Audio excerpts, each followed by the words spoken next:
нэг 14 хоног засвар хийгээл тэгээ шууд төрсөн өдрөөр нээжсэн. Тэр үчис хүртээ одоо манай найз чинь нөгөө молпижа гэдэг штэ. Молпижагийн гана. Тэр чинь нээгээд амар хүмүүс ирээд бүр төсөөснөөс амар сайн байсан. Бүр ингээ зэрэг цэг юм ирж мэдээ. За. Зүгээр нэг паб нээсэн чинь тэгээ ингээд найзууд таньдаг хүний югаар ингээд маркетинг амар сайтай яваад. Тийм байна. Гараа бол үнэхээр сайн байсан байна. Тэгсэн маш сайн байсан. 2 жил ер нь дэжгүй ажилласан. Дунд нь 2 салбар болгоод нэг нь болоод тэгээд амар олон төрлийн шалтгаанаас болж дампуурсан. Тэгээд тэрний ард дээр бол би яг 6 сар унсан. Тэр дампуурл чинь нэлээд хөрөнд оруулсан тий. Тэгсэн одоо ер нь дуусч байна да 26. Тий хичнээн өрөнд орсон хэлж болох.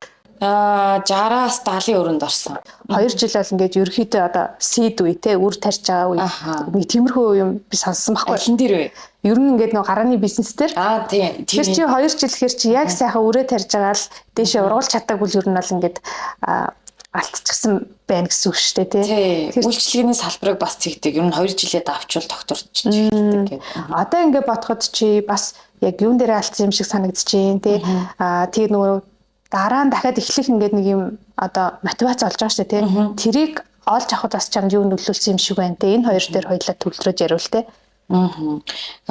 Тэр ёо би бичиж үтсэн дампуурлынхаа шалтгааныг. Тэгээд тэр чинь өөрөөсөө хайж эхлэн штэ. Тэгээд яг юу байсан бэ гэвэл одоо миний буруутай шийдвэр бас байсан. Тэгээд тохиромжгүй бас байршил сонгосон. Одоо жишээлбэл би нэг одоо орчлон комплекстэй байсан аахгүй үдэ ачууд тэрний 3 давхарт байжгаад угаас анх эхлэхдээ л 1 жилийн дараа зарагдсан байгаа гэхээр би угаас эхлэхдээ хизээ тусгаа мэдээд эхэлчихэж байгаа байхгүй. Тэгээд бид ингээд 1 жилээ бол айгуу дажгууд авчиж байгаа шүү дээ. Тэгээд 175-нд явсан юм. 4 хоног болтогчл. За стаалн малны. Тэгээд тэндээс баг 8 сая хасахтаа гарсан. Юу мөнгө болох те. Тэгээ гараад дахиад нэг фестивалд явсан. Говь руу одоо Шамбалаад би ажилд орохоос өмнө Шамбалагийн фестивалд явж байсан байхгүй. Говь тэн дээр бас баг зэрэг хасахтаа гараад тэгээд би ирээ хасахтаа гарсан хэрнээ яг манай доод давхрын ресторан суларчдаг байхгүй. Тэгээ миний түрээс он гараад дуусгах идэг. Доор 8 сард нэг ресторан суларчаад тэр ихтэй 2 дахин том байсан байхгүй. Тэгэхээр би бодохдоо хүмүүс өөр газар руу нөөчвөл олох нь хэцүү байна. Дээр нь манайх 3 давхартай жоо 2 давхарт ч бол ялгаа гарахгүй. Дээр нь би дахиад яг тохиромжтой байршил хайгаад ерөөсөө олохгүйс байхгүй. Тэгэхээр дахиж нэмж би зээл аваад хасахтаа байсан хэрнээ доод давхрын одоо 270 м квадрат юм уу? Засвар игээд. За тэр бүтэн засварыч нэрээ сайн хэлсэн дээ. Тийм байна. Тэг баг өөрөө найзтайгаа нийлжсэн засвар игээд.